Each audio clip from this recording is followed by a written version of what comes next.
evening and welcome to Kresge Auditorium. I would like to ask you to please turn off all cell phones and electronic devices now. There is no photography or recording of any kind permitted during this evening's production. Please note that in the show there will be use of strobe lights and abrupt, loud noises.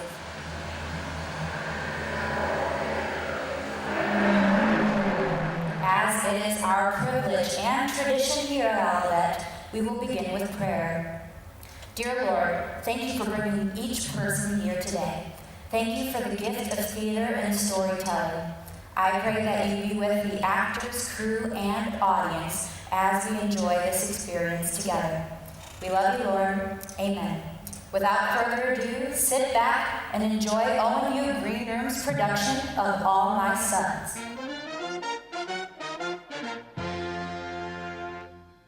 In the heart of the band there's a 12-piece unit, calls itself the GI Brass.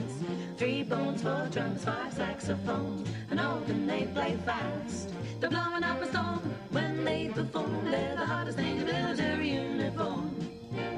Handpicked from Maine to California. So these were very popular in World War II. Moms and women would sew these, and the blue stars were representative of a son who was in action, and a gold star was killed in action.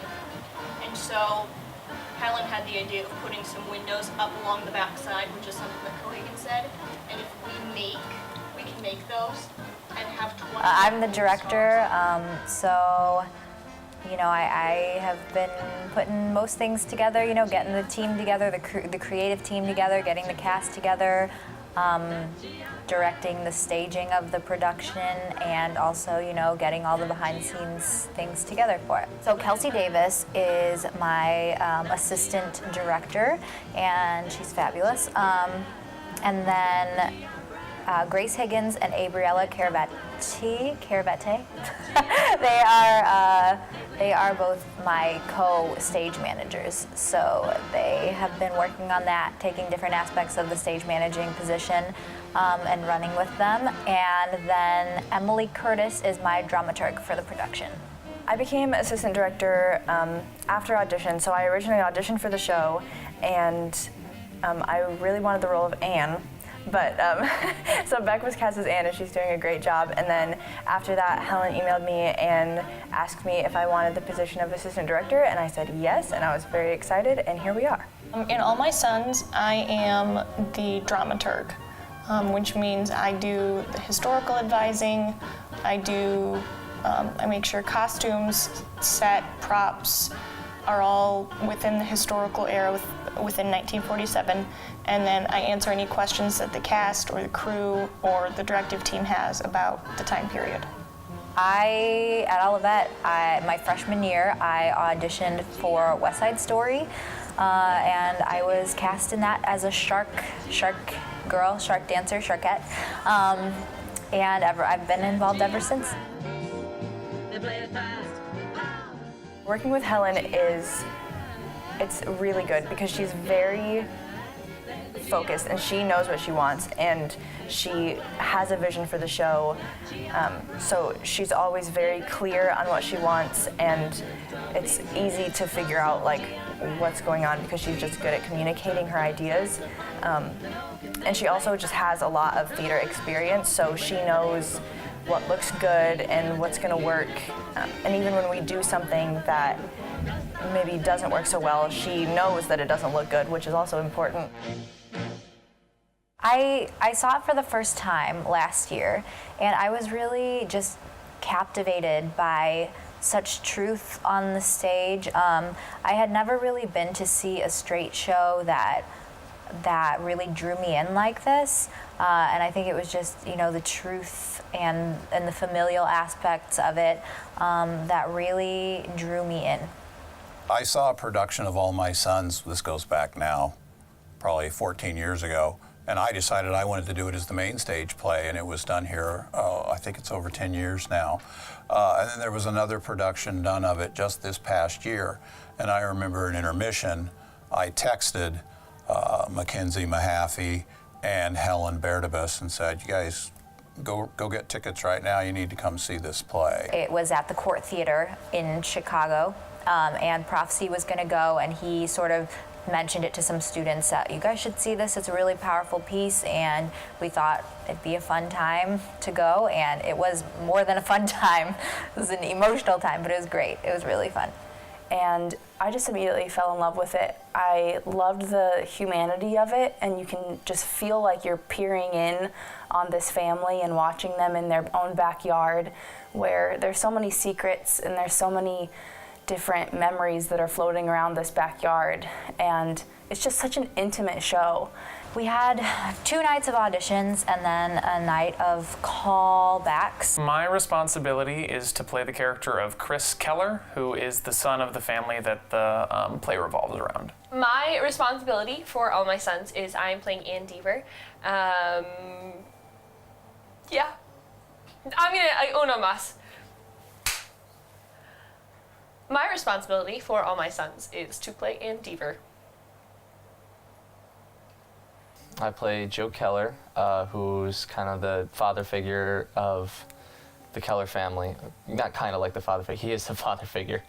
I am playing the role of Mother, also known as Kate Keller, in the production of All My Sons. It's a play set right after World War II. It's about a family who had 2 sons that were sent off to war, and only one of them has come home. The other one is missing in action. And it's basically just about a family dealing with the tragedy of losing their son, and a father who's dealing with some guilt and shame from a wrongful business idea that kind of turned up in a tragedy in the war as well, that may or may not have something to do with their son. No spoilers, I refuse to give any spoilers. Joe, the Keller father, and then Ann's father were business partners before the war. They had a factory, and something happened, and they let cracked cylinder heads go out into airplanes, and they crashed, and so they went to trial for it, and Joe was set free. It explores honesty and how that affects intimacy with the people that we love, and how dishonesty pretty much ruins intimacy, and can destroy a human being when they've realized that they've broken the heart of someone that they really loved and someone who loved them back. We're running again from the top of what we did tonight. Rehearsal goes till 11. I'll be right back. Okay, thanks so much. Waiting for you. All right, bye. Sam left early because he didn't think that we were running through the act again, and I'm gonna go let him in because the door's locked and he doesn't have access to it, and so I'm gonna let the poor boy in. I was gonna be nice and let you in. Hey.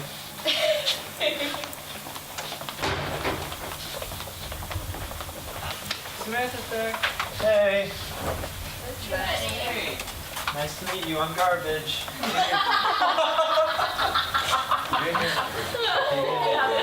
Hey, garbage.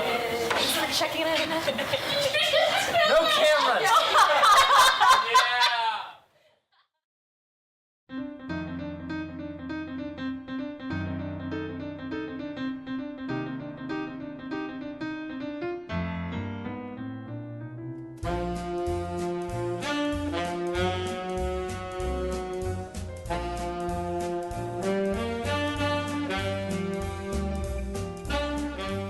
The gym is great because it's bigger, so you sort of get the feel that you are on a stage more than you do in the classroom. So getting used to how that will feel, I think, is important as an actor. We have like a full space where, you know, we've got we can use the full gym, so they can get used to the size the stage will be when we move into Kresge. One of the biggest cons is that it's really echoey in there. He's not dead. And you have no right to take his girl. It's echoey, the lights make noise, but it's not anything that can't be worked with, and it's almost a plus in some ways because you have to really stress enunciation and projecting, and that's always good. I don't think that we have any real issues yet that have come up. I think right now it's just kind of figuring out the blocking that's happening and it's kind of like trial and error. So we have to like tell them the blocking, have them do it, and then kind of we're discovering things that don't really work. So we have to kind of do it and then do it again, shift it, try it again, and just like try it different ways. If we had to perform it today, I think we would all be ready, but there's still so much that we can always improve on. So I'm glad that we don't have to perform it today, but we do still have a ways to go, but not much. We're getting close there. It's really coming together. Helen's doing a fabulous job. I got to sit in on one of the rehearsals, and the show is looking so wonderful, and I was so moved by it. It's such a compelling story. And Helen works well with her peers, and she creates an atmosphere where they feel comfortable trying things. And I think you got to have a sense of playfulness in that aspect when you come to a play. I think Helen is a successful director because she's not afraid to let us take our own life experiences and our own personalities and throw them into the story and throw them into our characters. Helen's awesome. I actually went to high school with Helen, and the first show that I was in with her was Annie, and she played Miss Hannigan, and she was amazing at it. I was all like, wow, she's super talented, and I wish I could be that talented and do stuff like that. Helen is so talented. She makes me I get nervous. She's so comfortable in herself, and she seems like a professor already because she's just put together. And maybe that's just what she portrays. I bet she's a human being. Baylor Case is playing the child in the show. He's from Kankakee. His dad is actually Stephen Case. He works at Olivet. He's a professor here. And his mom's Christine Case. They are great people. I know them through church. They go to my church. And so when I mentioned that I'd meet a boy around that age, they said, Baylor might be interested. And we had auditions. And he's just been excited since day one.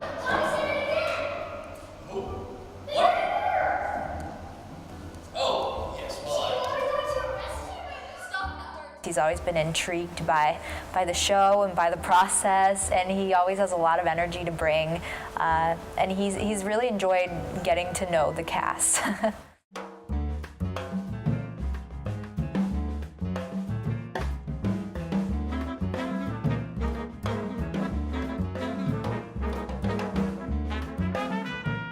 I'm in 12 credit hours this semester, which doesn't sound like a lot, but one of those is pro-com, which is I would call it probably the hardest class in the comm department. I think I've got 16 credit hours. So this semester, I think I have 12 credit hours, so pretty low. I did that, partially on purpose so that I knew that this would be a lot of responsibility directing. So a lighter class load of comm classes because I have to graduate. I'm taking communication classes and writing classes and theater classes. I'm taking directing in the spring. In terms of workload, I'm taking a lot of general education courses because I walked into freshman year undecided. And I'm the vice president of the Historical Honor Society, so I've got a lot of stuff on my plate right now. So I work at my family's restaurant, Family House Restaurant. And then I'm also in Orpheus. Monday, Wednesday, Friday we meet. I'm actually an officer for Orpheus. I am the robarian, so whenever we perform, we wear the robes. I am in charge of getting the robes there, getting them back, and making sure everyone has their robe and they're wearing the correct robe attire. I'm a writer for the Aurora Yearbook, and I am an assistant online editor for the Glimmerglass newspaper on campus. I am a dance teacher. I teach tap classes at a studio in town twice a week. I am also a senior captain for the ONU Lady Tiger golf team. That's something I've been a part of for 4 years, so especially the first 8 weeks and last 8 weeks of the school year are really dedicated to golf. I'm also a lifeguard at the Perry Center. I work at the rec center. I'm a lifeguard there. I've been lifeguarding for 3 or 4 years now. I really enjoy it. I work a lot and I do school a lot, and then rehearsal fills up the rest of the time. It's interesting trying to balance my life around the production. You just got to learn time management. I mean, especially trying to figure out, okay, I have this much time between the end of my class and rehearsal, so I can get this much homework done in this time, and then after rehearsal I can get this much done. So trying to prioritize what's the most important, what's due first, what's going to take the longest to get done, and try and, plan it into your schedule. It's difficult, which is why you don't see many nursing majors doing any shows. I'm kind of the only one, really. If you're a student, that's your full-time, that's your job, so you should do it 9 to 5. And so that helps, in between classes, I use that time to do homework, I use that time to study. So I'm on duty from 9 to 5, which even if I have classes at 8 a.m., once it's 9 o'clock, that's when I can continue to study and be on. So that when that happens, I have everything done and I don't have to worry about it when rehearsal comes around. What else do I do? Besides classes, work, and doing the show, all I really have time to do is sleep, eat, and study. Don't really do much more. It's always a challenge, but having people along for the ride that want to help you out is great. My boyfriend, anytime I say, we need to break a tree, he's like, all right, let's go get a tree. So, doing those things together has been fun. So that's been nice in balancing. It hasn't been too difficult to balance it all. It's more of a question of not getting too obsessed with doing the show, so. Some advice I would have for the actors is to learn their lines. I always think that helps. Even in experience that I've had being on stage, I know that the show just adds a whole new element when they know their lines and they can feel comfortable. That's when they really start getting into their characters.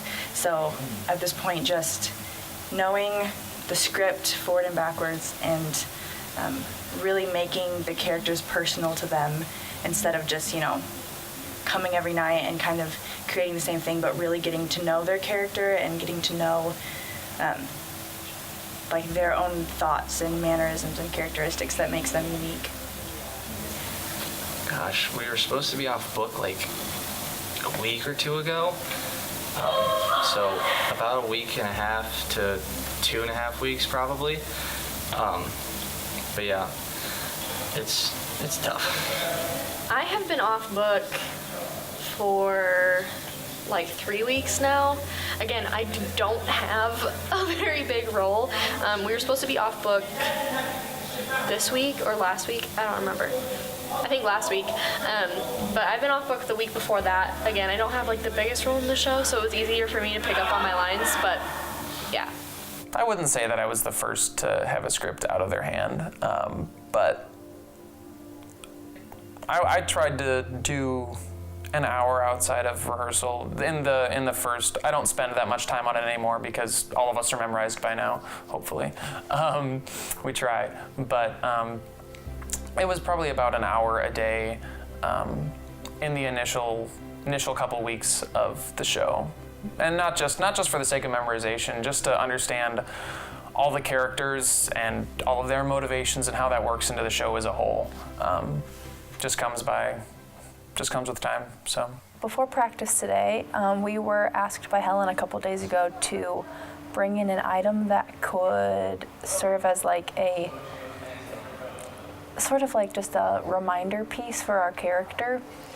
And it's just supposed to be an item that your character has a story or a memory with it that can be kind of a reminder to them, either in their pocket or something they wear during the show, that can help you kind of trigger some emotion and some memory about your character's past. And it's just kind of a way for you to relate to your character and tie in the kind of mechanics of acting and what you're doing to kind of a more emotional, personal side of who you are as a person and your character. So this summer, some of us took a course called Meisner, and we all brought our own personal items to that, just to sort of open up and talk about like how we feel. So we brought personal item to rehearsal, and those were our, like, each actor's personal item, so that they could get a feel for what that object brought to them emotionally and could do for them throughout the show. They all brought trinkets or personal items of their characters, so they made something up. And sometimes it's just helpful to have something tangible and to think about more about your life as that character and what they've went through and what they would have and what that means to them. And that just adds another layer to their acting. And so yeah, each person brought in their personal item, and before rehearsal we sort of shared it just so we could all have a better understanding of one another and where we were coming from. And then we did the show with those items and them keeping them on them. And most of them from now on will still have those items with them. I brought in a pin that you would use to promote someone in the Army that you would put on their collar. Chris, my character, used to be in the Army. I brought it in to represent that he was going to promote somebody, but the battle was the next day and he died and he was never able to, and it served as a reminder that he never got to thank some of those guys. My item is an old picture that I found at an antique store, actually just here in Kankakee, and it's a picture of a little boy playing with some dirt on a sidewalk that I have decided is Larry. It's a picture that Kate keeps with her in her little apron pocket or in her pocket of her dress or in her nightgown, wherever she goes. She has a picture of Larry when he was a little boy with her, just because Larry is always in her mind. There's nothing that anyone can say that doesn't make her think of Larry. He's always there, even when he's left everyone else's mind. He's always with Kate, and she'll never forget him, even when everyone else does. So the entire cast is here, and they are all getting into costume with hair and makeup, and it's sort of, a trial, so we can get all of those things taken care of. But we also have a photographer here to take some pictures of them, just to use as kind of promo, and I thought it'd just be a fun time for everyone to get together. And then after the photos, we have Samantha Shepard coming with her lovely boyfriend around 10 o'clock, and she is going to teach my cast to swing dance. So it's going to be a fun night.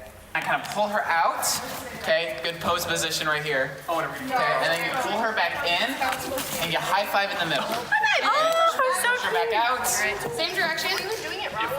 Pull her back in, let go with your right hand, grab her other hand, switch sides. Out, back in, high five.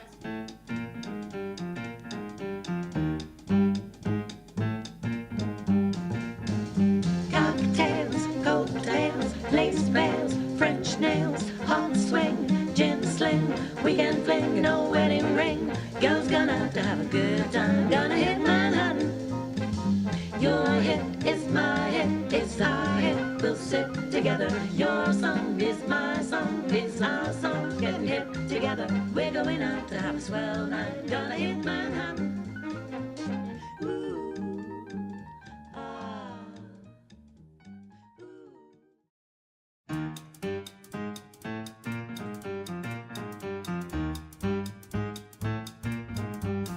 I'm excited. We have a show. And I always get excited when we get to this point in show week because all of the pieces that you've seen throughout are finally coming together with the costumes, with the set, with all of the characters and the actors. It just comes together really well. And now watching it, I'm noticing that there's things that have been added now that we're on stage that I'm like, oh, that's really cool. And it's all these ideas that I see Helen has created and put together. It's just a show, and it's there, and I'm so excited for the audience to see it. I'm hoping a lot of people come because people have worked so hard on this, and it's put together so well, and the characters and the actors do such a good job, and I'm just really excited for people to see it.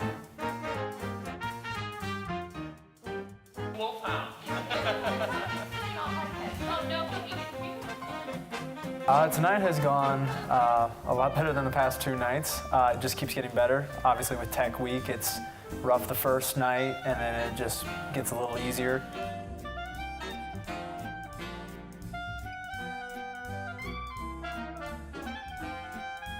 We've got some people coming in to get some shots for a promo video that we'll share on social media.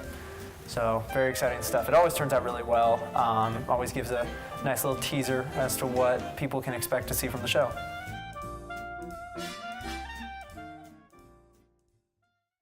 Your pipe in the wrong place.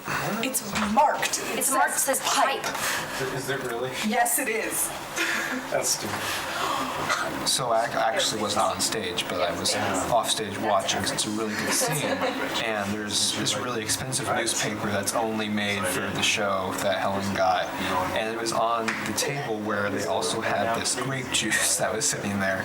And Austin's like, he's getting revved up and he's like, I've had enough! And he bangs his hand down and just the grape just Kool-Aid just spills all over the table. Well, at least that's what it looked like from where I was standing. It didn't look too messy over there, but it got on the expensive newspaper, and so Nathan just kind of moved it over to the side, and then Helen and I think it was Emily, they rushed on stage and got off. And hopefully it's fixed now, I don't know, but it was pretty scary at the time. It rings an old bell. Well, you know what he's got to do now. You'll tell him. I won't let him go. You'll tell him. I will. Read it. No, Chris and Larry. Don't go to Why did you say that? What is that?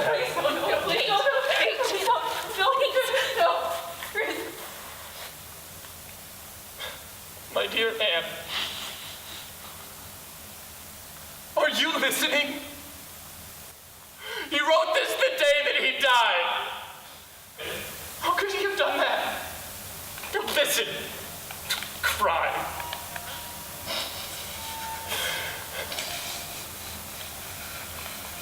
My dear Anne, it is impossible to put down the things I feel, but I've got to tell you something. Yesterday they flew in a load of papers from the States, and I read about Dad and your father being convicted. I can't express myself. I can't tell you the way I feel. I can't bear to live anymore.